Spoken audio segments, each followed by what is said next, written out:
Remind America of the fierce urgency of now. If you're uncomfortable, like a lot of us are, it's time to talk. It's time to talk. It's time to talk. It's time to talk.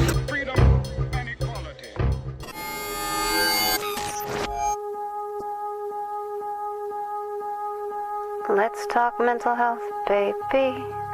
Let's talk about you and me. Let's talk about all the good things and the bad things they don't see.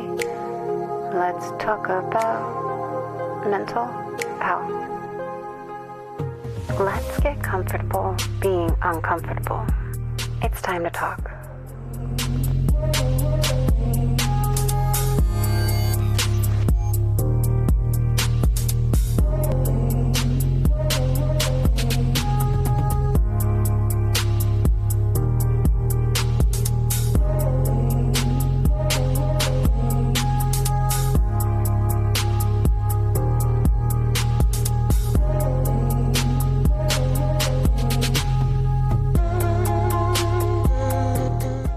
Hi, welcome to Awareness Talks.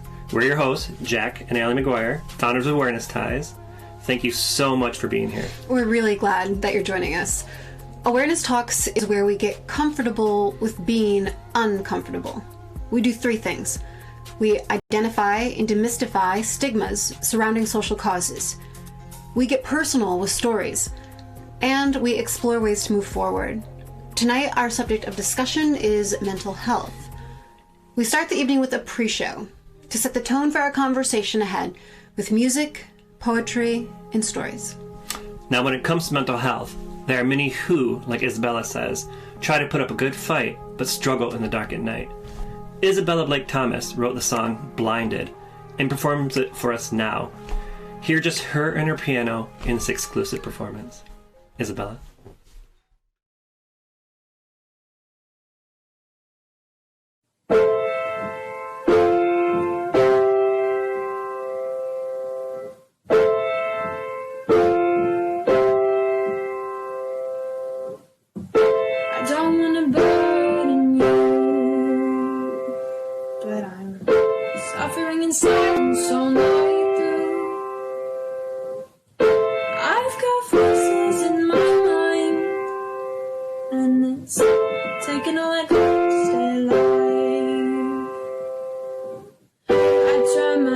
Every single day, I do my best to stay on my way, but I'm blinded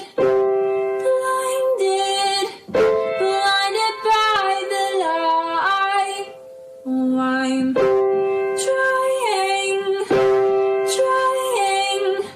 trying to put up a good fight, but I'm struggling in the dark tonight.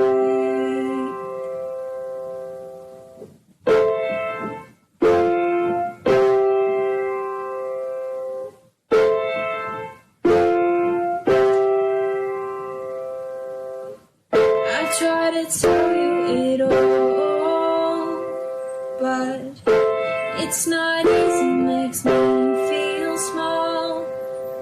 I feel like I'm being crushed, and I don't know who I can trust. I try my best every single day. I do my best to stay on my way, but I'm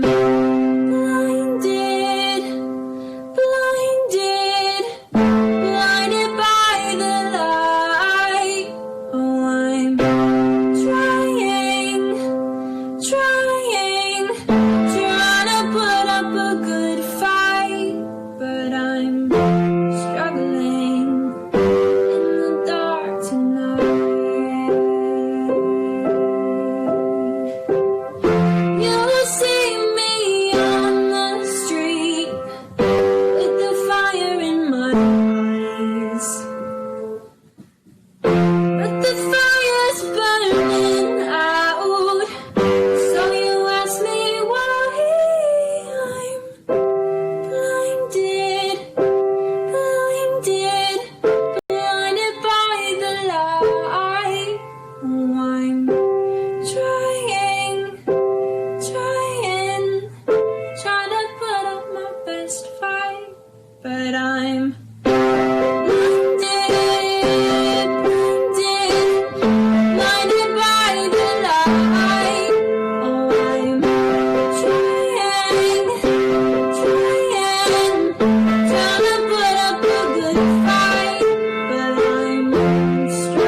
Thank you, Isabella. That was beautiful.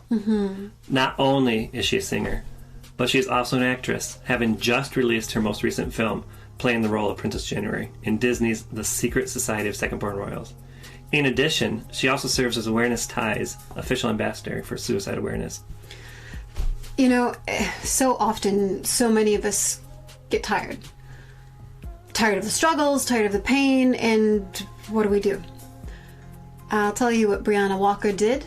She expressed her frustrations in song.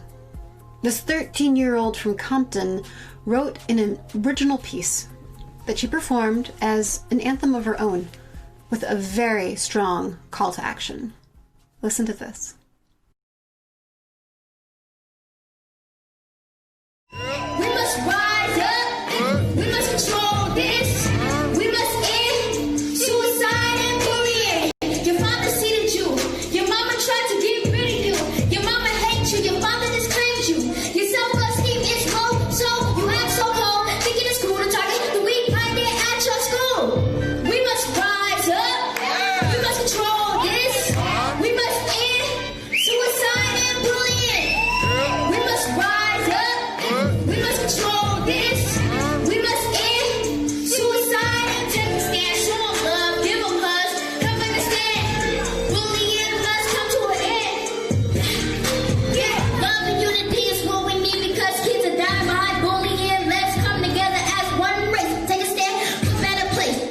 I'm a survivor. I got more life to live. Super powerful. Absolutely. You know, from Isabella on the piano to Brianni on the stage, we now shift gears and hear from Joel with a video posted to Instagram. It takes so much courage to share how you feel. It takes hope to believe that you can heal. In Joel's words, he says, "It's a song about feeling like you're drowning, but when there's someone to hold on to, things get more manageable." With courage, he sings and shares the song, City.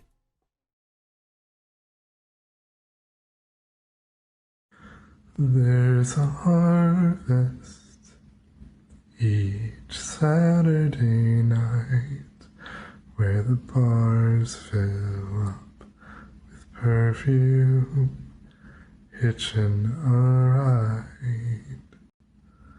A place you could stand for one night and get gone.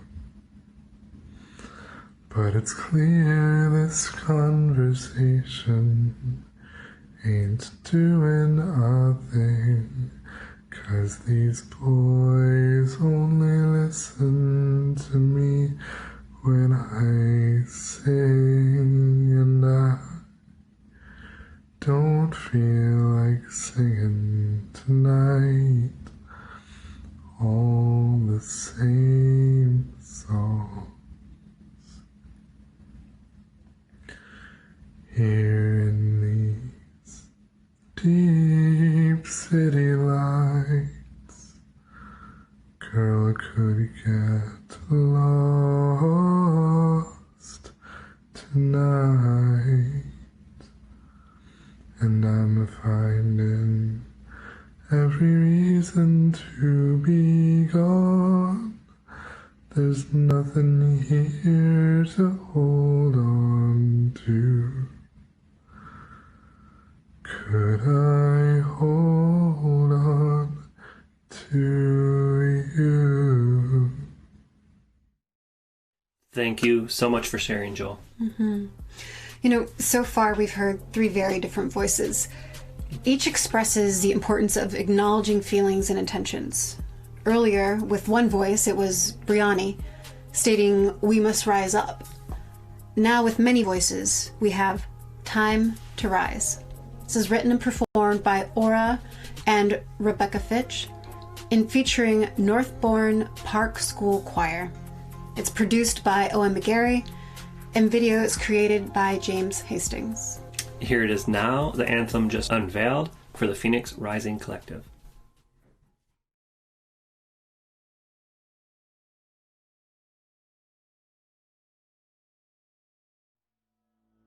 Under skies, older than the sands of time. I wonder, can you hear my cry for over time? There has been a misaligned symmetry of pure design. Oh, follow. We will rise, we will rise, we will rise, oh, rise. We will rise, we will rise, we will rise, oh, we'll rise.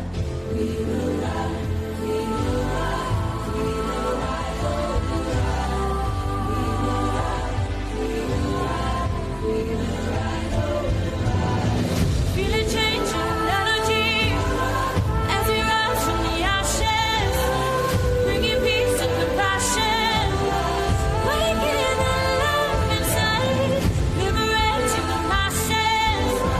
We restore the imbalance, breaking free from the silence, waking the love inside.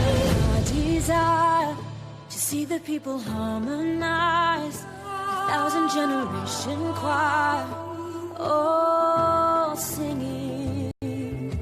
Time to rise. Can you see the phoenix fly, transcending our divergent tides? Oh, winning. Time to rise, time to rise, time to rise, oh, we shine.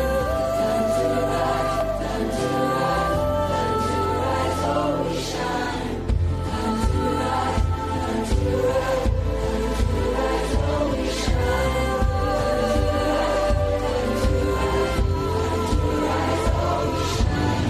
Feel the change in energy as we rise from the ashes, bringing peace and compassion, waking the love inside, liberating the masses. We restore the imbalance, breaking free from the silence, waking the love inside. Freedom, unity of people, power and unity, strong and free. We live and breathe this love will be our peace. Yeah, no longer defeated, strong and free. Time to rise, time to rise, time to rise, oh, we fly. Time to rise, time to rise, time to rise, oh, we fly.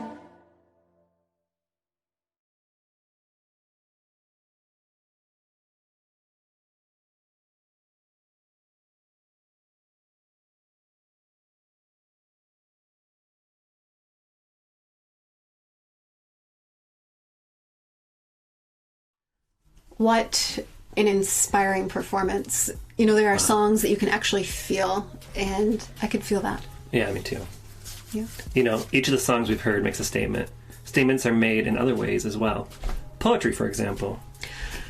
So, this next piece, it's one that I wrote while being very honest with myself, about myself.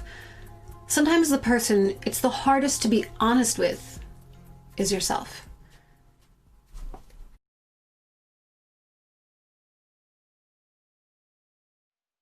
As hard as I've tried, I can no longer hide. As hard as I've tried, I can no longer hide. As hard as I've tried, I can no longer hide from the truth. No amount of gin and vermouth can conceal what I feel. Time to deal with what's real. Time to heal. Because as hard as I've tried, I can no longer hide. It's eating me up inside. From within I sin against me, daily. Truths denied or justified as pride maintains, despite these refrains of as hard as I've tried, I can no longer hide. Sooner or later you find the traitor you sought to find within your own mind. Who knew it was you? Who did you wrong all along? Truth I spied as now I confide. As hard as I've tried, I can no longer hide. Allie, thank you so much for sharing your words. Mm-hmm. So, music, poetry, there are many ways yet to cope with mental health issues. Books, art, books about art. Right. So, what we're going to share with you next is a conversation. It's a skit that leads into a book, where coloring inside and outside the lines is not an option, but a requirement. Your Therapist is Anxious, too, is a workbook written by Dr. Jen Martin and illustrated by Kristen Martin, where you can beautifully battle anxiety with artistry. Mm-hmm. Take it away, girls.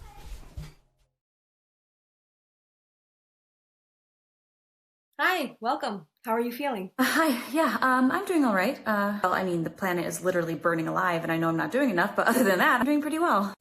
Recycling and metal straws aren't cutting it. The rainforest is literally being destroyed, and I've only managed to plant 2,787 trees. Taking 30-second showers, but I know I should get it down to 15. I went vegan, and I love cheese. I ride a bike 67 miles to and from work every day. Okay, well, last week I did drive in once, and I haven't slept since. I'm the president of the neighborhood park cleanup committee. I chained my naked body to the front of a nuclear power plant. It's not enough. Renewable energy. Carbon emissions. Well, greenhouse gas. Oh, okay. Let's just take a deep breath.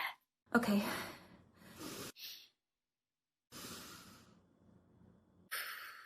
Oh, sweet oxygen, I don't deserve you. Okay, I think I might have something that could help here. Hi everyone, I am Kristen Martin. And hi, I'm Jenny Martin, and we are sisters, and we are creators of the book, Your Therapist is Anxious Too. There are so many things that trigger anxiety, and what you just saw was just an example of one. Never feeling like we're doing enough, never feeling like we are enough. That's right, and I see it all the time now. Being a psychologist, especially in today's world, so many of us suffer from the same things, but we feel so alone. And I think we become more siloed into our phones, and we are so competitive and so comparative that it's really hard to remember that these things are very natural human concerns. So we want to bring light to that. So about a year ago, I was suffering from my own anxiety, and I printed out a picture of my face, and I started literally painting my brain and what I was feeling in my mind, because it was just feeling like absolute chaos, like I couldn't get it under control. And after doing that, I actually felt better. I had released a lot of the tension that I was feeling inside. I didn't share this with anyone, but I did show it to my sister because she's a psychologist, and I was like, oh boy, am I okay? She actually thought it was a really cool exercise that we should try and use, which leads us to the book. So that's right, this book was totally inspired by that one piece, Kristen's drawing of the brain. I saw that and I thought, oh my gosh, so many people would resonate with that. Talk therapy is one way to get to our struggles and to our worries and concerns, but there are so many other creative mediums that help us understand what we're going through.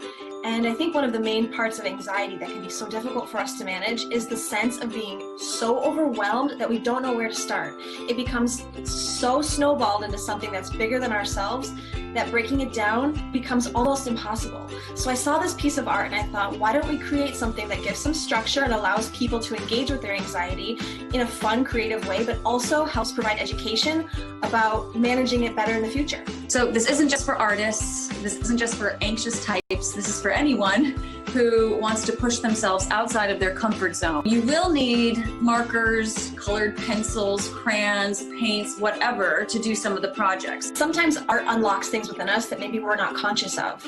And we think that the combination between the education and the visual artistic pull offers a really unique way to engage with your own experiences. And every chapter comes with its own particular art. So if there's a piece that really speaks to you or symbolizes the mission that you're working on personally, those are available for purchase too. In creating this book, something that was really important to my sister and I was to donate some of the proceeds towards suicide awareness. Suicide awareness is something that we are both very passionate about, and it's touched me on a very personal level, which is part of why I wrote this book in the first place. On the professional side of things, we are seeing an incredible rise in both attempts and completed suicide rates.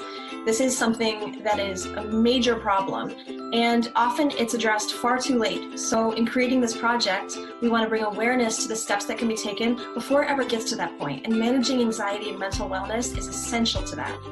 We hope that the proceeds that we can donate will be part of the fight for overall health and wellness. Also, if you purchase one of our books, inside the book we have a discount code for the artwork that you can purchase on our website, www.youranxious.therapist.com. It was very important for us to preserve the integrity of this project, down to the paper, down to the sides, everything. We wanted to really keep the integrity whole. So we rely almost entirely on word of mouth. If you believe in this project, if you loved it, if you support it, please, the best thing you can do is tell people, share, tag us on Instagram, just spread the word. And you can follow us on Instagram at Your Therapist is Anxious Too. Yeah. And thank you so much to everyone who have already been supporting us. It means the world to us. Thank you so much. Bye. Thank you, Jenny and Kristen. That skit was seriously hilarious. And the book, both brilliant and beautiful. You know what else is beautiful? What? People sharing personal stories and making statements. Yes. Inviting others to have the courage to do the same. Absolutely. And here are a few examples that we'd like to share. It is important that we are kind and we listen to people we come in contact with because we truly don't know what they're going through, mentally, emotionally, or physically. I have lost people to suicide. I love you, Hunter. And me and my friends struggle daily with stress and anxiety. It's time to talk. We are in a time in our society where mental health is one of the most pressing issues ever, and suicide rates are on the rise. We must talk about suicide, acknowledge it, know the risks, the factors, and engage with one another, but we must be creative in the ways that we do that. In 2020, we have written a narrative of drastic change that has affected all of us. And this sudden change needs to be talked about and how we feel and all those factors that entail. People are struggling and it's time that we talk about it. It's time to talk. This pandemic has affected our lives in unprecedented ways. For way too many people, it's been burying their loved ones. For others, it's been fighting in intensive care units for themselves. Others still adjusting to how they can work, whether they still have a job, whether their kids are sent to school or attempting to homeschool, whether they choose a grocery store that they feel safe in or order home delivery, whether they travel, whether it's safe to see family members. All of these things have led to increased isolation, increased stress, anxiety, depression. For many, it's caused mistrust and has led to increased anger and frustration, unclear views about what to do with the information they get, whether it's from the media, pharma, or even their doctor. For people in the medical fields and people on the front lines, there's been moral injury from dealing with the consequences of being on both sides of the pandemic. The one good thing has been that there's been a shift in how we talk about mental health, lowering the stigma, recognizing that it's just as important as our physical health, and we need to talk about it. So, let's talk. No one has to live in silence because of bullying. No one has to hurt or be alone, and certainly no one has to die. Bullying isolates, it degrades, weakens, and silences us. It erodes at our confidence and self-worth. It deprives us of the basic need of belonging to a community and to a tribe. I know, I was bullied as a youth. Although it wasn't physical, the emotional impact left a scar and changed me forever. Growing up, I always felt like an imposter, like I couldn't be who I was. And during high school, the pressures of fitting in were powerfully crippling. I never quite felt like I was enough for anyone. I simply didn't belong.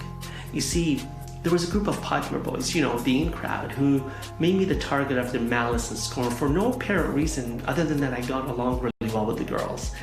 That's why they teased me and called me Lance Romance. They made me feel like I wasn't good enough for them, like I wasn't enough of anything. I wasn't masculine enough. I wasn't like them enough. I wasn't rich enough. And I never truly felt like I was enough for anyone. Certainly, I wasn't happy enough either. It hurt so much that I felt worthless, that life was worthless and wasn't worth living. And when I couldn't take it anymore, I tried to take my life away. But I was lucky. I'm still here. But even to this very day, I still feel a sense of shame and guilt speaking about suicide. Shame because we are made to feel helpless and weak. We're judged for trying to hurt ourselves, but really it's the bullies who try to hurt us. and guilty because the bullies will never know what they did or how they changed my life forever. Since then, I got on pretty well with my life and I did okay. I'm married, I have children, and I'm a very resilient person. But I was lucky. You see, I finally have the courage to remove my masks, to speak up, because bullying robs us of our courage to rise. It prevents us from taking flight and discovering the freedom to evolve into the best version of ourselves, to truly be ourselves. Removing the mask is empowering, and it comes with responsibility to speak up for others, to break the stigma, and to encourage victims of bullying to reclaim their courage and to remove their masks, because no one has to live in fear, no one has to live alone in pain, and certainly no one has to die because they are the victim of bullying. That is why I share my story, so that others can have the courage to speak up, to remove their masks, and to become better and stronger, and to feel like they belong. Let's raise our collective awareness so that together we can make the difference. We can save lives. We can create safe spaces where everyone can thrive and belong. No one has to die in order to belong. Thank you so much for sharing your words. And thank you everyone for tuning in to the pre-show. You know, words, poem, music, these are all ways to show and share support for mental health. Absolutely. And another way is with a symbol. So the screen awareness tie you see here, it is a symbol of support for mental health awareness. It's available on our website. It's a way to raise awareness and to start needed conversations.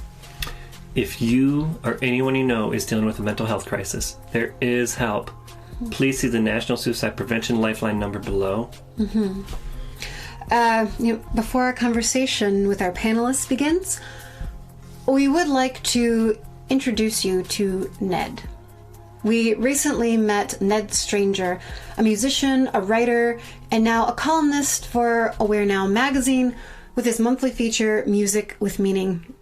Exclusively for Awareness Ties, Ned recorded a special performance of his original song, Vancouver Waves. Enjoy. It's absolutely beautiful.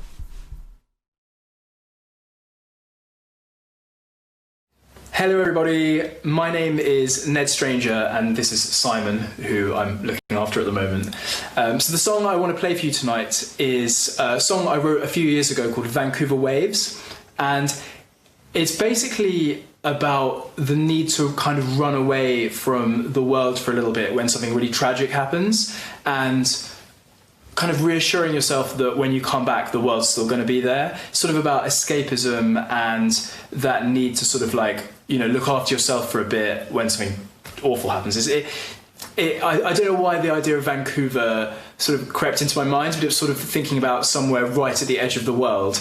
And I don't know, like the imagery of the waves and being on an island cut off from everything sort of fitted in beautifully with Vancouver being on the edge of the maps that I look at anyway. So that's where the name of the song comes from and what it's about. I'm going to play a little bit of it for you now. So yeah, thank you so much for listening.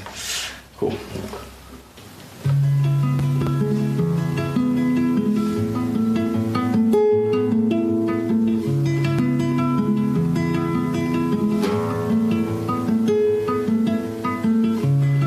You are the calmest wave that I've ever known. You are the calmest wave.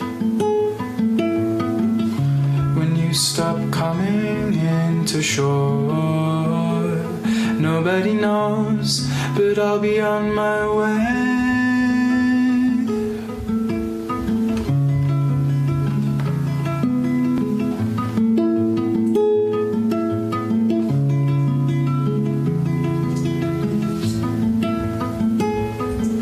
My mood moves like the tide, a storm that builds inside of me. And if you ever vanish off the map, nobody knows, but I'll be on my way. Hibernate till I'm on form again. The world can wait wait another year.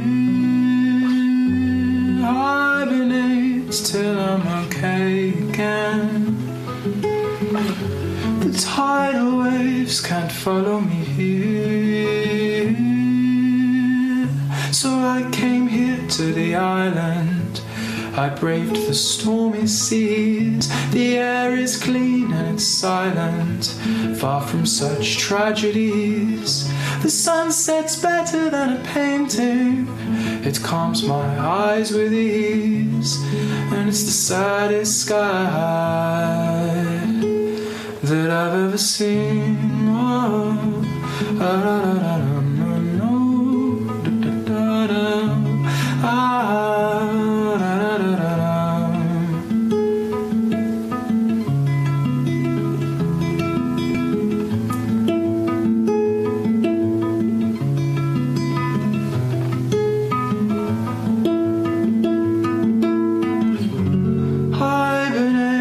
till I'm on form again. The world can wait another year. Hibernate till I'm okay again. The tidal waves can't follow me here. You are the calmest wave that I've ever known. You are the calmest wave. And when you vanished off the map, nobody knows, but I was on my way.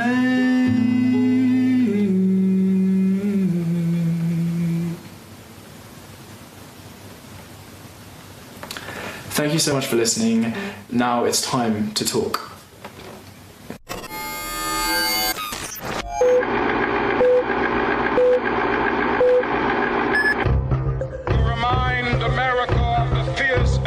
Of now. If you're uncomfortable, like a lot of us are, it's time to talk. The luxury of cooling off or to take the tranquilizing drug of graduation. It's time to talk. It's time to talk. It's time to talk. Freedom and equality.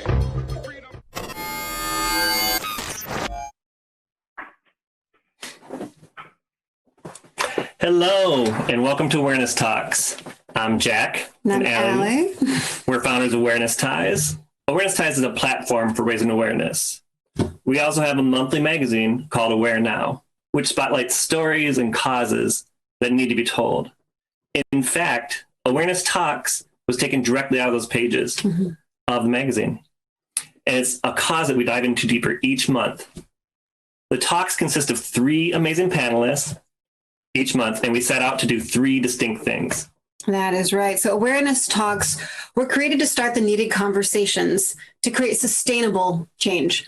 And with an unfiltered format, we do 3 things. First, we define and demystify a stigma about a social cause. 2, we share personal stories. And 3, we explore how to raise awareness through action. So this evening, it's time to get comfortable with being uncomfortable in a discussion about mental health and suicide prevention. So joining us as our featured panelists, we have Isabella Blake Thomas, Johnny Boucher, and Dr. Jenny Martin.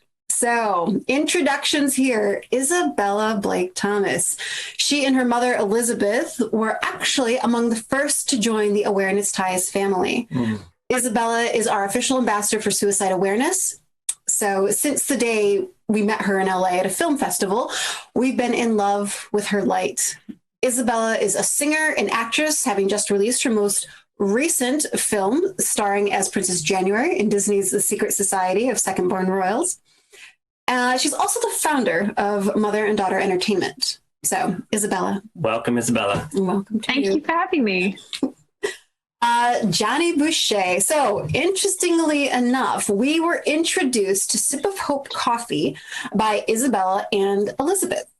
with True story. with a recommendation to check out this coffee shop in Chicago that donates 100% of proceeds to mental health education. We said, well, this is something. Let's check this out. We came to find out that the owner was the one and only Johnny Boucher, who is also the founder of Hope for the Day, a nonprofit focused on suicide prevention and mental health education.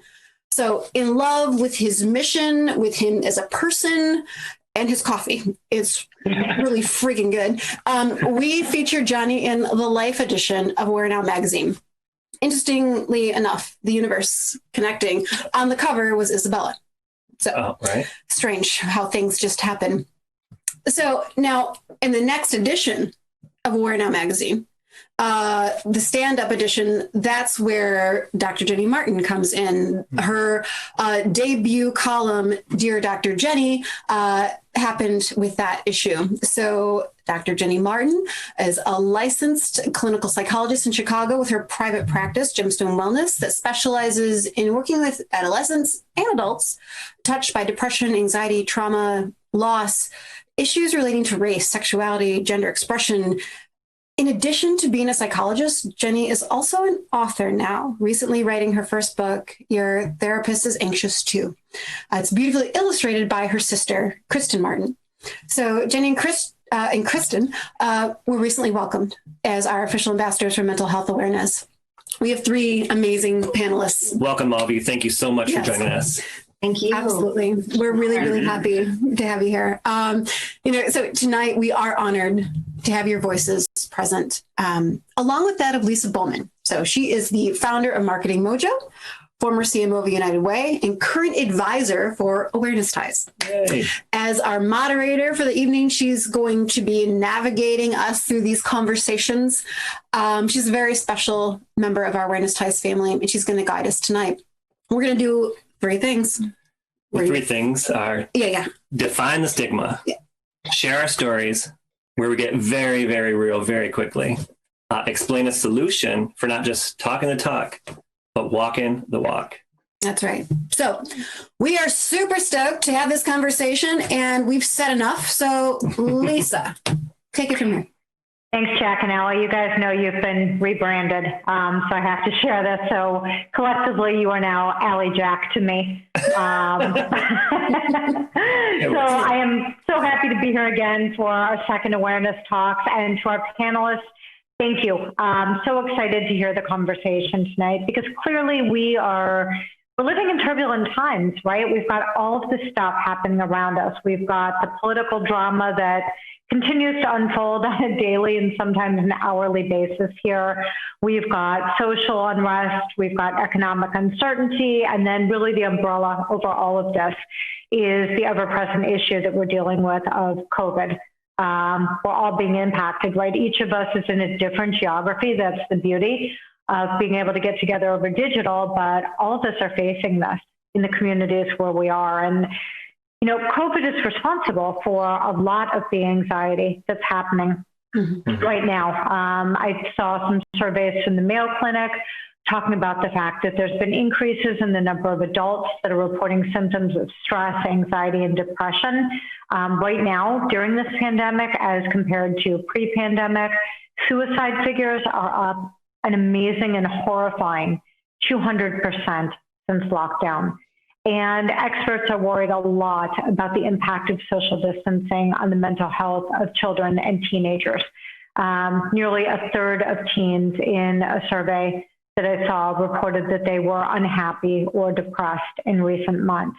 And yet we still have all of this stigma around mental health and anxiety and depression. But almost everybody either is dealing with it or has dealt with it at one time or another, right? Sometimes it's an issue, and sometimes it's transactional. Even President-elect Joe Biden has shared the fact that he endured some mental health struggles that took him to the brink of suicide following the death of his first wife and his daughter, and he's been very open about that. And I mean, for me, I'll be the first to admit, right here, right now on this broadcast in front of a global audience, that I've had my days recently where I've been struggling. I've had anxiety, maybe depression, I'm not quite sure, but definitely anxiety, and days where you just kind of wonder, when is this going to end, and how do I pull myself out of this? So I'd like to kind of start with finding out if everybody else is feeling the same. And Jack and Ellie, let me ask you guys to tee it up and then toss it to somebody else. But is everybody else feeling this way, or is it just me? Yeah, no, I don't think you are alone in this boat. We are all there. Yeah, it's a complete 180, that no one asked for or gave consent to, In fact, I think once this is all over, you can throw the statistics that were prior to COVID right out the window. I bet they just shoot up from here. Mm-hmm. It's something that, Jack and I, having a family and like all of these things, it's, everyone's dealing it, whether you're single or married or family, we're all dealing with it. The thing that's comforting that I think Jack and I have found, trying to find the silver lining here, is that we're not alone. And I think that's the big problems, that so many people feel so alone. But when you step back and you can say, I'm not the only one dealing with this, I think that's where we've found comfort. Isabella, what do you think? Yeah, I think we've all been through the ups and downs that COVID has brought, and being in lockdown, and some of us going to second lockdown again. I think there's been some highs. There's been time to kind of reboot and start again and finish up things we wanted to finish, and it's given us some time to regroup as a race and give the planet time to heal. But there's been so many lows, and the lows have been so low for everyone that it's almost balanced itself out with the great highs and the really, really low lows. I can say for myself that at the beginning of COVID, I definitely felt exceptionally lonely. I'm a very, very social person. And so to not be able to hug people or to go out and have dinner with my friends, especially now that I'm at the age that I just drive myself places, I really, really missed it and really, really needed it. It was very, very, very challenging. I'm lucky that I had some fantastic people in my social bubble that I was able to go to and to spend some time with, because if I didn't have that, it would have been a lot harder than it was for me. Mm-hmm. Jenny? I'm an empath and a highly sensitive person, so there have been some perks to this whole situation for me. It's just reduced the stimulus input for me in large ways. Just being home, having my routine, there are parts to it that have been actually surprisingly nice to fall into in terms of a routine, but it has been really difficult to be a therapist right now. Typically when you have a caseload, you're dealing with different concerns. You get to go into different worlds. You interact and you offer something because you're not in it too. But right now, every single session, every single patient, I'm feeling a bit of what they're feeling. I wish the greatest thing I feel like I could do for so many of my patients would be to put them in a room together, because they're feeling so isolated, and I can't do that for so many reasons. But yes, I feel the impact of that. And I feel like at the end of each day, I am this sponge that has absorbed and taken on so much suffering, and the little sufferings. Not everyone has gone through a profound loss, or loss of a job or a human being, but these little tiny things, like being able to throw a baby shower, being able to have your wedding, these moments that just accrue into the snowball that feel like the punctuation marks that make life joyful. It snowballs. So I'm feeling a lot of that myself right now, the loss of the things that make the season feel magical, the family feel connected. And I know my patients are feeling that as well too. So this has been a painful year in many ways, despite the fact that I've learned I really like being home. Right. It feels like the little things are so heavy. The things that didn't bother us before weigh so heavy. Mm-hmm. Yeah, I think we're all kind of mourning the loss of just those moments that we took for granted every day. And Johnny, before we get to you, Jack, to your point about that, it's the simplest things that we never thought about for 2 seconds, meeting a friend at Starbucks for a cup of coffee. Those are the things that I'm craving right now. It's a really simple act. but just craving that ability to have that social interaction with somebody or be able to see my family for Thanksgiving, which I'm not going to be able to do. I said to my dad that I was willing and going to give up this Thanksgiving in the hopes that it would allow us to have all of the future ones. And that's a tough decision for us all to be making right now. Johnny, you want to bring us home on this?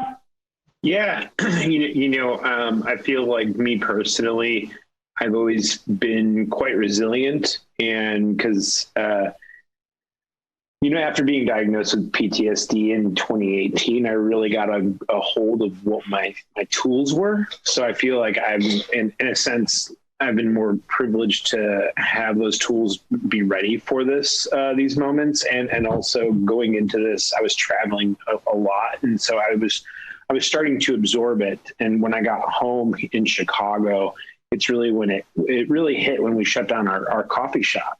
But it also put me, weirdly enough, in this like survivalist mode, because not only am I, in charge of Hope for the Day staff and now the coffee shop staff too, I'm in charge of I got to take care of myself. So it became, I really leaned into the we versus me mentality more than ever.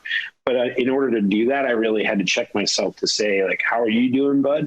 And there were hard days, anyone who says it was easy peasy is full of shit. Let's just be honest. Yeah. So I think that I think that we also need to give some grace to the fact that, COVID really allowed us to have the conversations that have been necessary for quite some time. And it's allowed us to advance, but as we were saying, those who were struggling before COVID are having a rough go at it, and amazing individuals like Jenny who are taking on larger caseloads than ever. Even if you get to do it through telehealth and wear your comfy sweatshirt, it's still a lot because you're healing, or you're hearing a lot of people's pain. And within COVID too, there's a lot of solutions that have been put on hold as well. So it's to really wrap it up for me, it's been empowering because I've been able to stay put in one place, which is not really how I've ran the organization for the last 7 years, as we grew internationally, but it's allowed us to really hone in what's important for us at the organization, take on a massive caseload. Our education numbers are through the roof, but also lean in to make sure that us as individuals are taking care of ourselves so we can take care of others, which is why I have a Peloton right there and I ride it every single day. Nicely done. Very nicely done. No, the comforting thing for me is like, good. I was beginning to think it was me, and I'm glad to know that we're all in this together. Right. And so what we've just talked about is that we're in this together because of the situation that we're in. But aside from this situation, I'd like to ask each of you to get a little personal with me, because remember, we only get comfortable by being uncomfortable. And so I'd love to ask you each to share a personal situation or a time, some incident that really caused you to struggle mentally with your own mental health. Johnny, I think I'm going to kind of go in reverse order here because I know you've dealt with this a lot. So I'd love to ask you to start, and then you can pick the next speaker. Yeah, no, absolutely.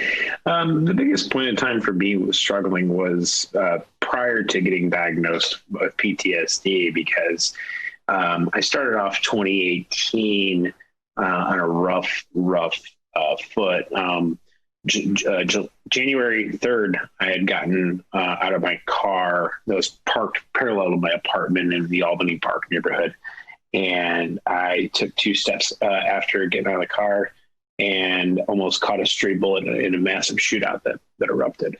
And I've been always conscious of Chicago crime and whatnot. And us as an organization, we really pride ourselves on going into neighborhoods that a lot of other organizations may not go into, just because, that neighborhood has this, that, the other, what have you. But I wasn't expecting it. And after I had my own sort of like action movie experience, I ran into my house and I just was like, oh my gosh, like what's this going to be like?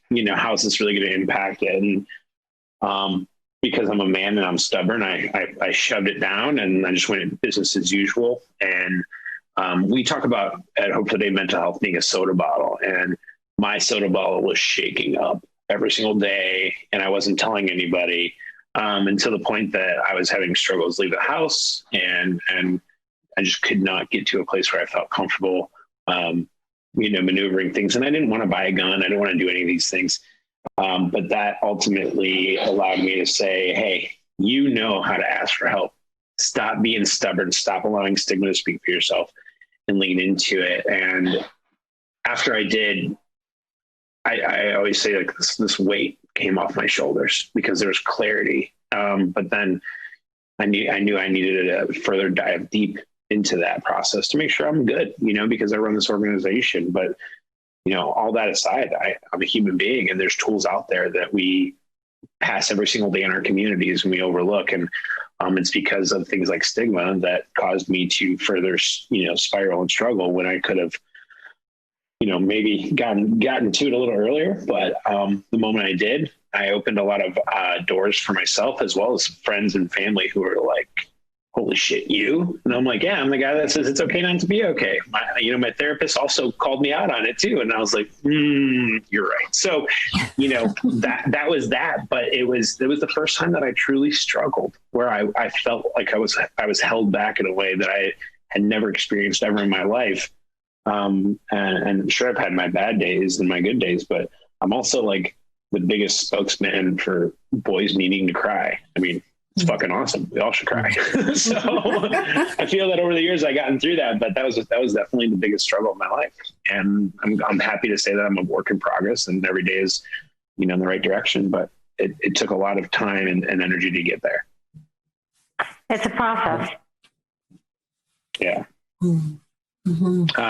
But I would say, Isabella, you're from your perspective, which we talk about it at Hope Today, that, I can't speak for anybody who walks in any other shoes other than my own, but I would love to hear, from you, because, a different point of view, but also a different age demographic going through a lot of things, in similar times, right?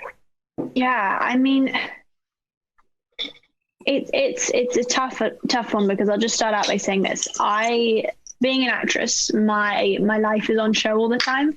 And so I am as honest as I can be on my social media, because that's how people know me. But obviously there's certain things that I don't share, because it's not other people's problem. It's not for them to deal with. It's not their information for them to know. So it's important to have these talks now, because I can also show to people who are watching that it's like, hey, you see this version of me on social media, and sure, it's me, but it's me the 99% of the time. You miss the 1% of the time where I'm struggling and I'm going through stuff. The two things that actually came to mind for me, and they're for different reasons because of the different ages I was. One of them was my parents divorcing. That was very, very difficult for me, because I felt I lost control of everything. And I was trying to grab onto anything I could to kind of stay in control, whether it was organizing my bedroom, which God, I did that like once a week. It was like, let's put my bed here, let's do this, let's change this, let's paint this. And my mum noticed it, and so she let me be, because it was the only thing I had control of. Because at the age I didn't really have full kind of control of my schedule. I wasn't really in control of how I got to places. I just kind of went along with life. And so the thing that I had control of, which was my family and my unit, kind of disappeared. And so that was a really big moment for me. And there was definitely a lot of struggle that only recently I've actually kind of finally let go of things and finally been able to move on. But the most recent thing was actually 2 years ago in 2018, I had a best friend who was 100 years old.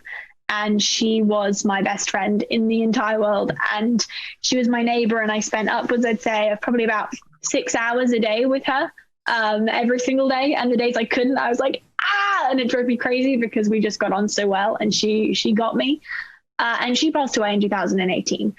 And that hit me really hard, because she had been someone I had gone to for everything, and any situation I needed help with, she was there for me. And after that, I actually went into a very, very dark place, because I had these two conflicting views of, I felt so alone and I knew what I was going through, but I also felt like what I was feeling wasn't as bad as everyone else and what everyone else experiences. And I think we've probably all had that at some point in our life, whether it's to do with mental health or just something else, is that you feel either your problem isn't as bad as someone else's, or you feel that, I don't know, for me, it's attention seeking. And those are things that I have learned now that was not what I was going through, and what I was experiencing was being depressed. And it's weird saying it, because having depression and being depressed are two separate things. And so many people don't understand that. And it's like, it's okay to be depressed and then be able to come out of it. It doesn't mean that you have depression. And so it's a big thing for me to say, because there's so many ups and downs in life, and we all go through it, and you go, oh, well, I'm not depressed. And it's like, actually, you can be depressed and come out of it. It doesn't have to be a lifelong thing. And so I was very, very down. And the way I explain it to people is I was just very, very sad. And I felt numb all the time. And so that's kind of the explanation I use to people, is like, when you're going through that, everything you feel is valid, because I had my mum, but I didn't have that person, because she had been the one that had passed away, to tell me that what I was feeling was valid and what I was going through was okay. And so many people experience it. And I know that now, and that's why I try and share this information with people, because if I can share my experience with people and that'll help them go through a situation, great. If I can help one person listening to this, fantastic, because things like this, we all go through loss. I've lost so many people to suicide, and we all experience it. And I hate that I'm having to become, quote unquote, used to it, because it's happened so frequently. But we all have to learn ways of coping with the difficult things, because life isn't all fairies and butterflies and rainbows and unicorns. It's just not. And so if we can all find those ways that in our own way helps us not just push things under the carpet, because that's not healthy, but to go through things and work through them and still experience them, because those experiences and those journeys and those emotions just make us stronger people in the future. Absolutely. Mm-hmm. Yeah. What about you, Jenny? What is your opinion on this as a professional? I relate, to both of you. I think I want to, I could certainly share events that impacted me to an extreme point. One of them was the suicide of one of my dearest friends a week before his 21st birthday. And that was a big part. He is a big part of my storyline and why I'm here in the first place in terms of becoming a psychologist. It was a pivotal thing, but I want to take the opportunity to answer this from the perspective of dismantling stigma within a seeking therapy perspective, because oftentimes I still hear, it's actually really common to hear, but wait, if you are a therapist, you should have, you shouldn't be sad. You should have it together, right? And that's so not true. That's not true.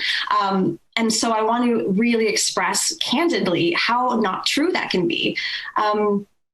There's this idea that as psychologists, we have figured it out. No, the hope is we have really gotten in touch with our humanity to the point that we are so comfortable with the mess that we find that we can sit in it and share in that with you without falling apart. And that is just a beautiful place to get to. But to get to that point, I had so many bumps along the way. And it took me a really long time to understand what was happening for me. So for those of you out there who might identify as neurodivergent or gifted or HSP or, quite introverted, I'm in your camp. I'm one of you. So life is hard. Consciousness is hard for me. I feel things on levels that are so deep and so profound. It's like layers upon layers at any given moment. When I hug someone, I can feel their energy of what they went through that day. And it's a real burden, but it's my gift. And I have to learn how to protect that and use it wisely and with boundary. And learning how to do that has been the greatest journey of my life. But along the way, it wouldn't even necessarily be a specific trigger, oh, this happened. And so then I felt really bad. I've had the kind of life where, I remember probably the first time that I felt truly suicidal, where I really felt it deeply. I was a teenager, 17. And since then, there have been 3 major times where that has been a real feeling. And I've seen it. I've seen that darkness and how it just wants to pull you in. And I have felt it. And there was one time that I was really, really close, really close. And I think now that I'm on the other side, I've had to confront my own internal biases. So here I am, this doctorate in psychology, who still refuse to really take it seriously and look at, okay, how do you get on top of this? So it was an internal battle to get to a point where I finally accepted the help I needed to say, okay, you know what? I need medication. I was preaching this all the time to people, to patients. But for myself, I thought I needed to be stronger, which is such a misnomer. So I've had to really dismantle all my own stigma bias internally. And it's actually become one of the best tools I have when working with people, to be able to show you can see the darkest side of life. And I'm living proof you can survive it. You can come back. And there is hope and there is beauty. And yes, there will be more suffering. And you might even see that darkness again, but then there will be hope. And I think that's how I live. Wow. That's amazing. Yeah, that's great. Jack, Allie, anything you guys want to contribute or share, an incident maybe, or something? Well, Jen, to your point, as far as a therapist, it seems like any therapist I've known, they've typically gone into it to help themselves, to fix themselves. And then, you know, they either want to help other people or help themselves. And that's so powerful. Do you want to share anything? You know, I think, you know, and so as we're sitting here having this conversation and I'm seeing the shirt that you were wearing, Johnny, it's okay not to be okay. You know, it's certainly a very powerful statement, a powerful anthem, a powerful belief when you can convince yourself that that is the case and actually believe it and walk that. Don't just talk it. It's actually, I think I just had a epiphany right this second, kind of getting goosebumps about it. You know, a lot of times I used to write a lot of poetry. And I remember writing this one piece where I would say, it's okay. In words I say and thoughts I convey, I tell myself every day that it's okay. And that was the refrain of it. And it would talk about, I do this, I do that, I do that, I do that. But at the end of the day, I talk myself into saying, it's okay. When I know or you sing it. Or sing it. She's always singing. When I know. Yeah, she should. That maybe it's not. And as opposed to the statement that you profess and that you share and that you know, that it is okay to not be okay. And I think the misstep that I had personally, that I'm just now seeing actually in this conversation, is that for the longest time I have been thinking I was saying that, but I really wasn't. Say, oh, it's okay. I'm fine. How are you? I'm fine. I'm okay. Mm-hmm. But not. So that's powerful. So yeah. I think I'm actually going to take away from this, candidly, from me, that it's okay to not be okay, because Johnny, to your point, I'm pretty resilient too. And, I've been dealing with some stuff lately, and I've had my days where I'm less than okay. I just need to give myself a break now and then and just go, you know what? It's okay. I'm allowed to not be okay. And that's reality, right? So Jenny, you brought up the word stigma. And I want to dive into that just a little bit, because there is stigma around mental health, and why? Why should there be? Because in my mind, that just causes more stress and anxiety for somebody who's dealing with it. And just even by the very definition of the word stigma, which is a mark of disgrace around a particular circumstance, right?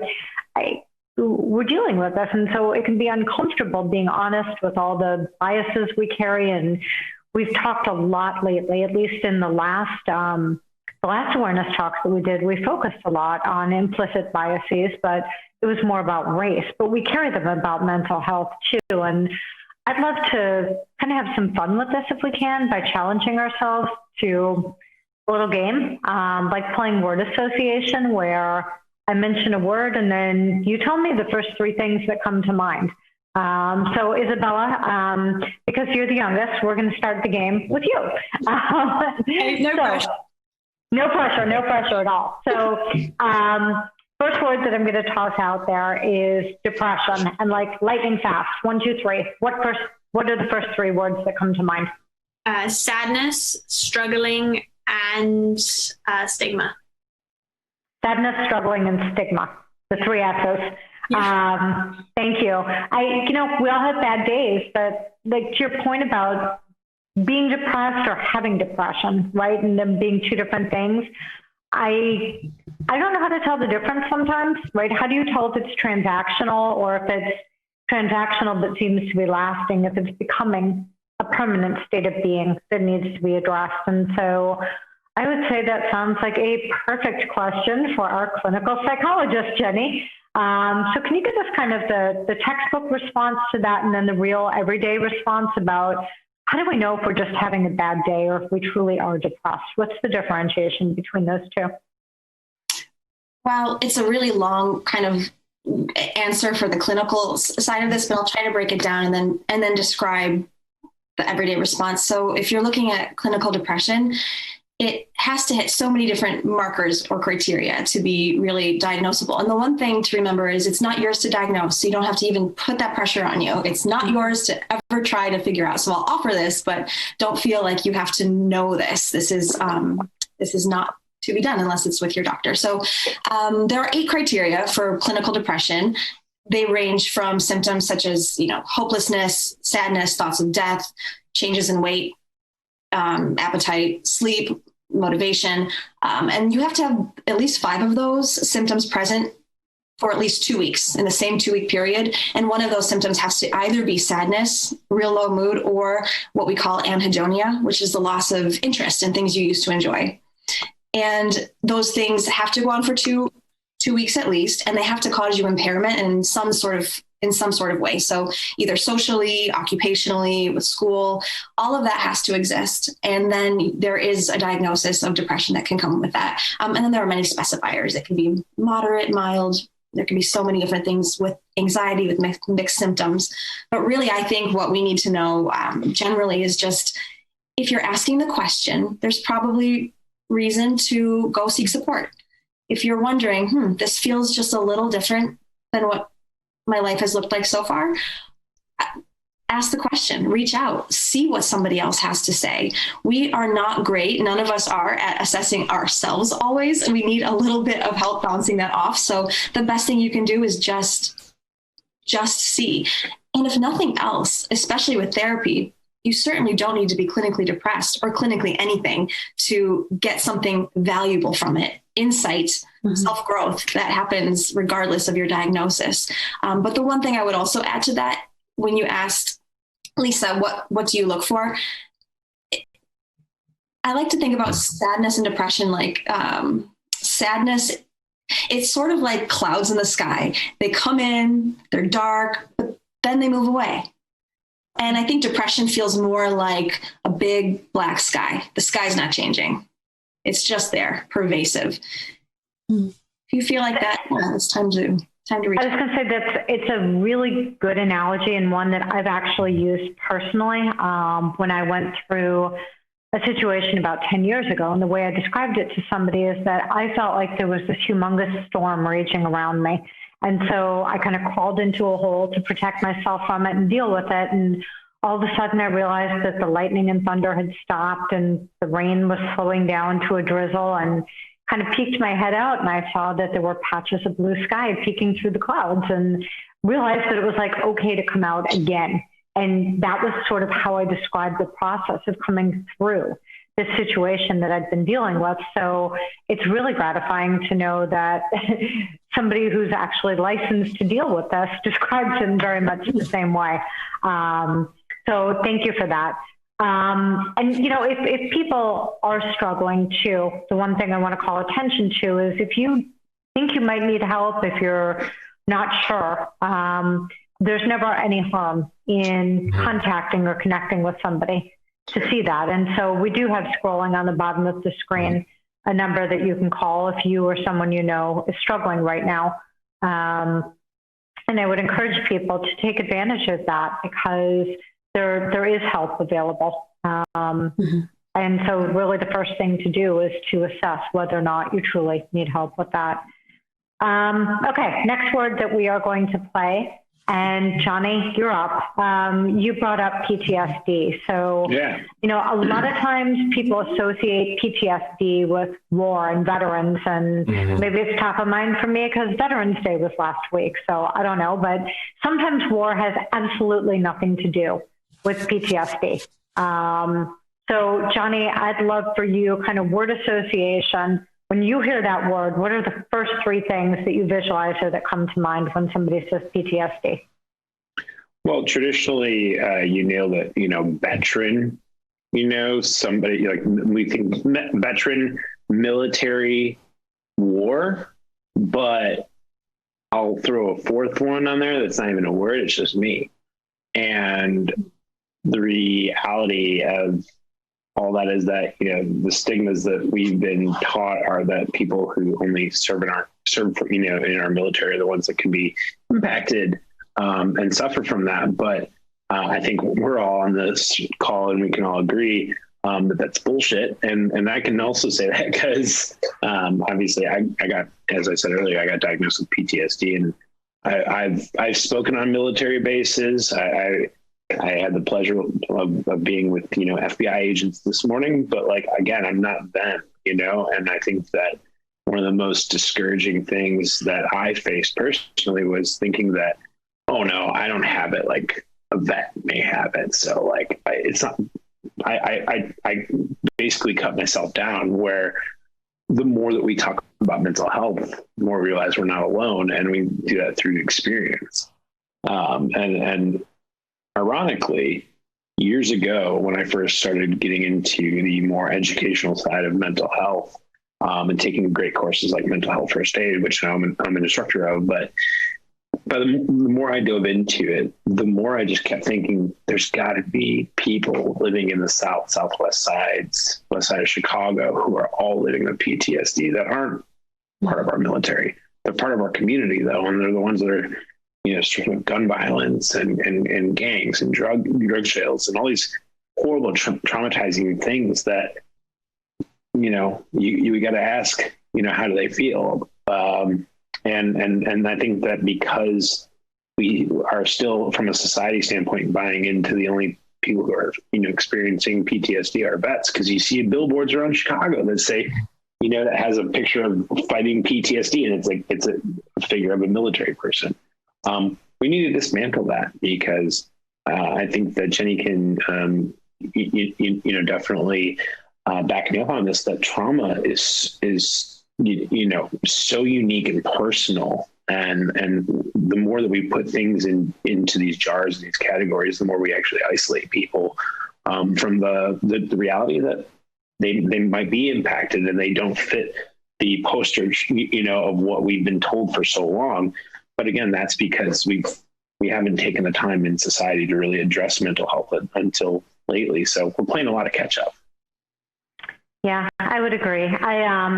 I want to tee up one more question, and then we had some members of the audience submit questions ahead of time too, for Jenny to just sort of get a quasi-clinical opinion on it. So I want to save a little bit of room to get one or two of those out. But Jenny talked about some of the signs that we can look for, right? That it's this, and let me see if I paid attention here, 8 signs, and at least 5 of them have to be present for 2 weeks.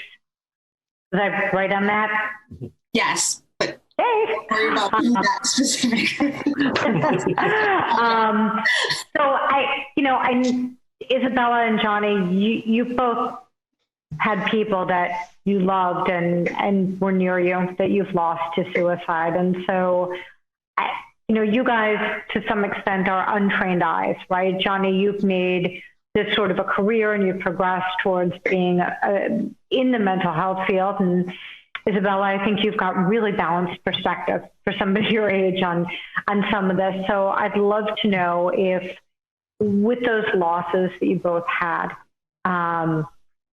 for both of you with that untrained eye, is there something that you saw or symptoms or signs that caused you to say this person is at risk? I mean, I can speak from my experience that, the discovery of why I started Hope for the Day was because I realized that out of I've lost 16 people to suicide, and number 9 was my boss, Mike. And I kind of put it all together. And the one thing that I realized between Mike and everyone that I lost prior to him was that no one wanted to talk about it.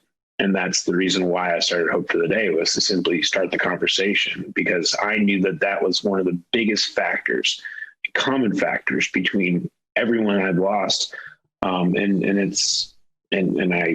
I don't shame them for that. I understand. And I use that as the reason why we, exist as an organization. But that's the one thing that I've seen in all of it, and the lack of communication and the lack of the ability to have those conversations is a very common trait of why we see people, unfortunately, choose to take their life instead of, speaking up and possibly finding help. But again, that's just from my experience. Isabella, what's your experience been? For me, thinking back on it now, in the past 5 years, I've lost 6 or 7 people to suicide. And like I said, I hate that I've had to get to the point where I have to just become used to it. Because if I am not, quote unquote, used to it, it digs very, very deep every time it happens. And it ranges from people aged 16 to late 20s for me. And one of those people was my cousin, actually, last year.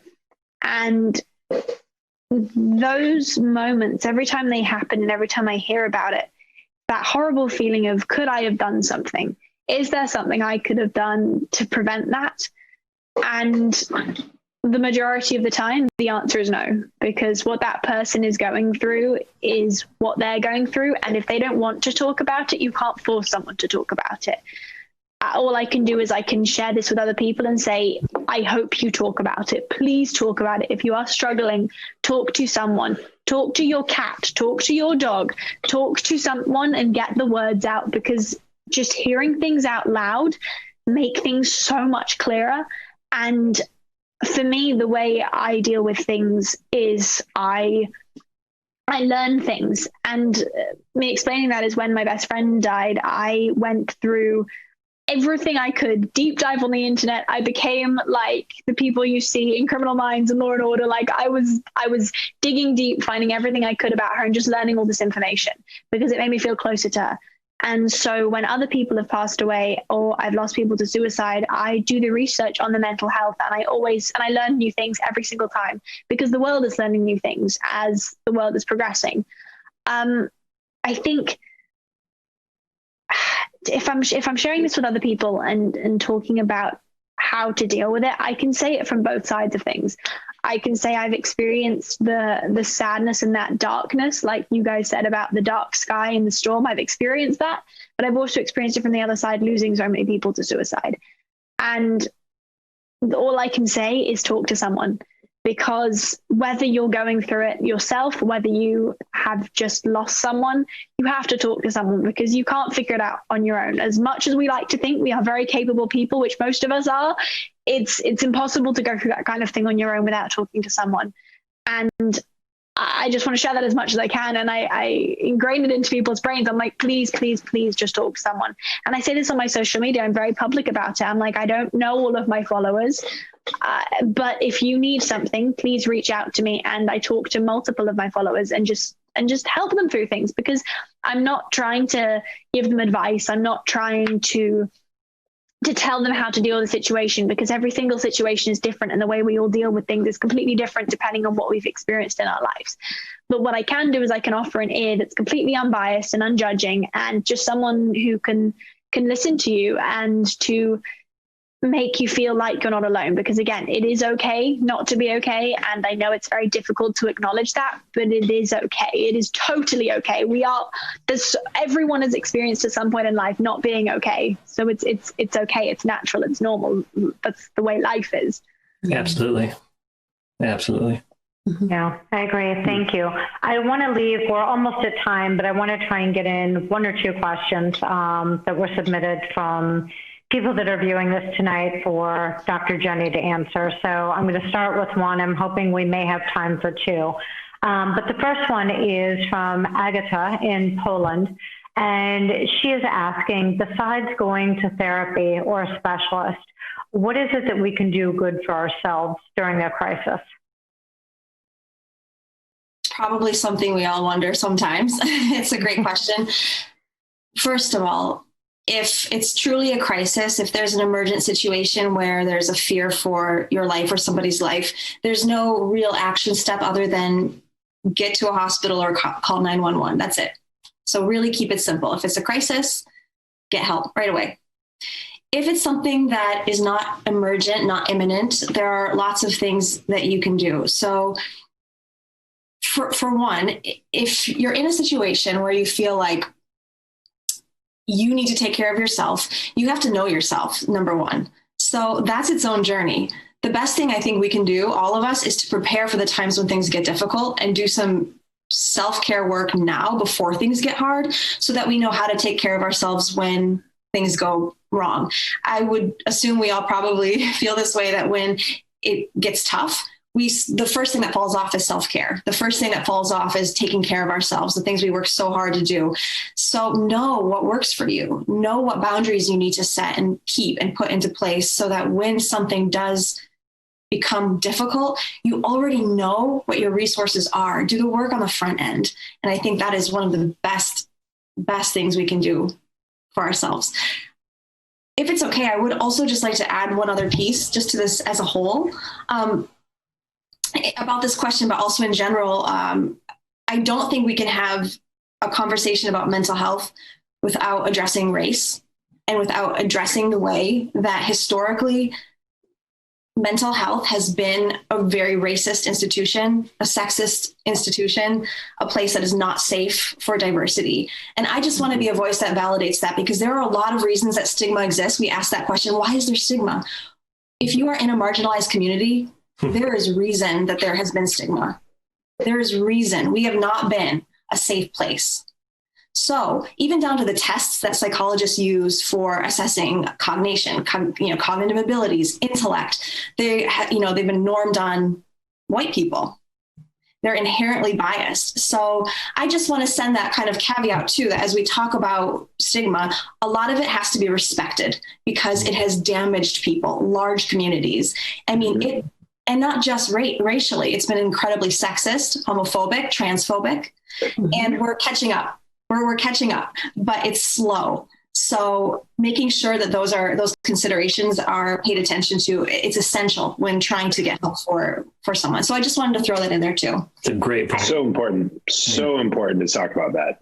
Yeah, critically important. And candidly, I wish we had another 2 hours, because I'd love you to dig into that just a little bit more. And it ties so much to the panel that we did just a month ago as well. And I think that we're all sort of really working as a community at large to address some of the systemic racism and the bias that we're seeing in our society, because it's out and it's loud.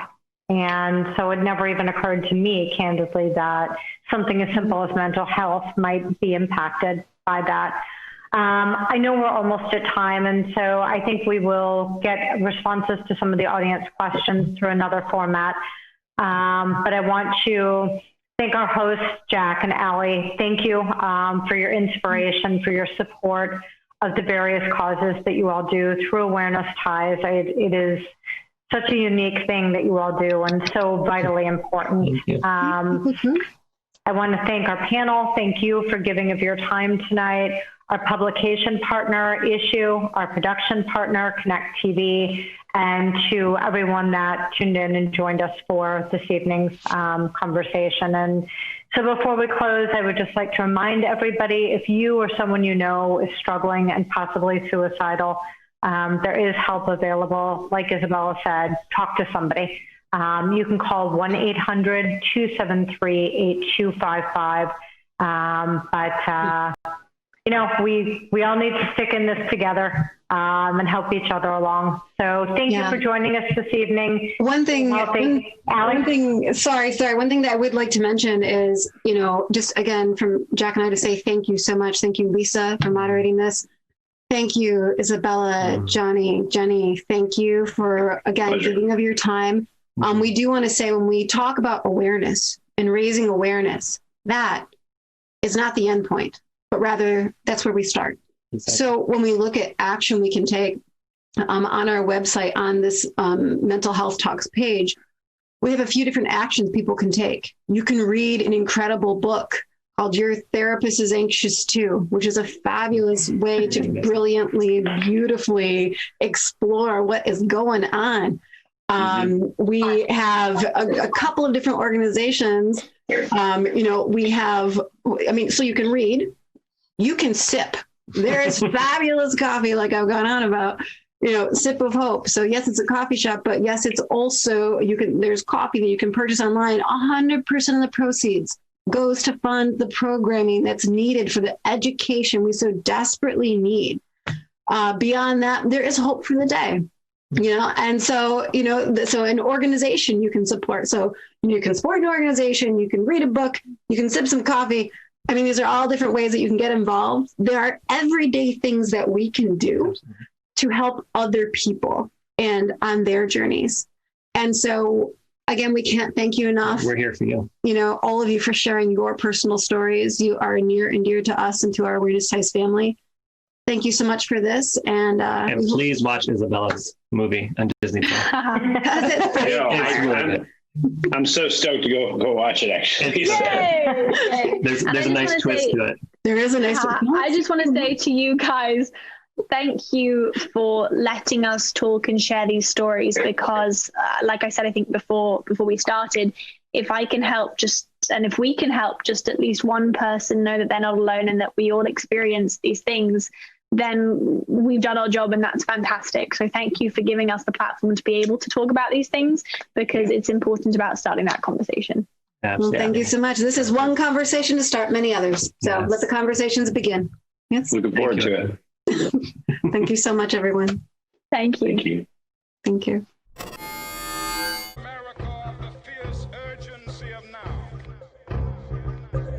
This is no time to engage in the luxury of cooling off or to take the tranquilizing drug of gradualism.